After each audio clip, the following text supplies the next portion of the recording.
অভ্যন্তরীণ কোন্দল এবং আন্তর্জাতিক চাপে যখন প্রায় দেয়ালে পিঠ ঠেকেছে মধ্যপ্রাচ্যের সিংহখ্যাত ইরানে, ঠিক সেই সময় ইরানের পাশে দাঁড়ালো বিশ্বের দুই পরাশক্তি রাশিয়া এবং চীন।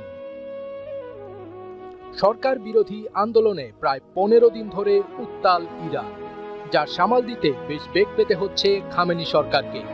এর মধ্যে মার্কিন প্রেসিডেন্ট ডোনাল্ড ট্রাম্প ইরানে হামলার ইঙ্গিত দিয়েছে, যা ভালো চোখে দেখছে না ইরানের পুরনো বন্ধু রাশিয়া এবং চীন। We have always opposed interference in other countries' internal affairs, consistently advocated that the sovereignty and security of all nations should be fully protected by international law, and opposed the use of force or the threat of it in international relations matters.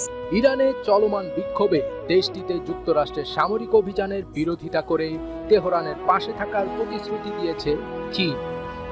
দেশটির পররাষ্ট্র মন্ত্রণালয়ের নিয়মিত ব্রিফিংয়ে মুখপাত্র মাওলিন বলেছেন, তারা অন্য দেশে বিদেশি হস্তক্ষেপ সমর্থন করে না।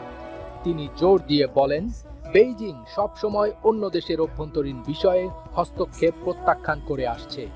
সেই সাথে সমস্ত জাতির সার্বভৌমত্ব এবং নিরাপত্তা আন্তর্জাতিক আইন দ্বারা সম্পূর্ণরূপে সুরক্ষিত হওয়া উচিত। অন্যদিকে ইরানের বিরুদ্ধে যুক্তরাষ্ট্রের নতুন সামরিক হামলার হুমকিকে সম্পূর্ণভাবে অগ্রহণযোগ্য বলে নিন্দা জানিয়েছে রাশিয়া। একই সঙ্গে ইরানের অভ্যন্তরীণ রাজনীতিতে ধ্বংসাত্মক বহিরাগত হস্তক্ষেপের অভিযোগও তুলেছে মস্কো।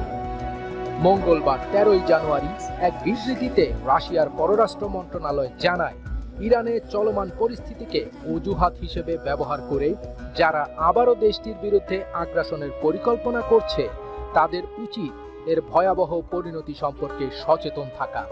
বিবৃতিতে বলা হয়, যারা বাইরের উস্কানিতে সৃষ্ট অস্থিরতাকে অজুহাত বানিয়ে 2025 সালের জুনে ইরানের বিরুদ্ধে সংঘটিত আগ্রাসনের পুনরাবৃত্তি ঘটাতে চায়, তাদের অবশ্যই বুঝতে হবে এ ধরনের পদক্ষেপ মধ্যপ্রাচ্যের পরিস্থিতি ও বৈশ্বিক আন্তর্জাতিক নিরাপত্তার জন্য ভয়াবহ পরিণতি ডেকে আনবে। সাম্প্রতিক দিনগুলোতে ইরানের সরকার বিরোধী বিক্ষোভ ঘিরে যুক্তরাষ্ট্রের প্রেসিডেন্ট ডোনাল্ড ট্রাম্পের বক্তব্য আরও কড়া হচ্ছে। তিনি ইঙ্গিত দিয়েছেন, বিক্ষোভ মোকাবিলায় ইরানের ভূমিকার জেরে দেশটির বিরুদ্ধে খুব শক্তিশালী একাধিক সামরিক বিকল্প বিবেচনা করছে ওয়াশিংটন। ঠিক এই মুহূর্তেই ইরানের পাশে এসে দাঁড়ালো তার পুরনো দুই বন্ধু রাশিয়া এবং চীন, যার ফলে খেলা সম্পূর্ণ ঘুরে যাচ্ছে। ফজবির তাজ, ATN।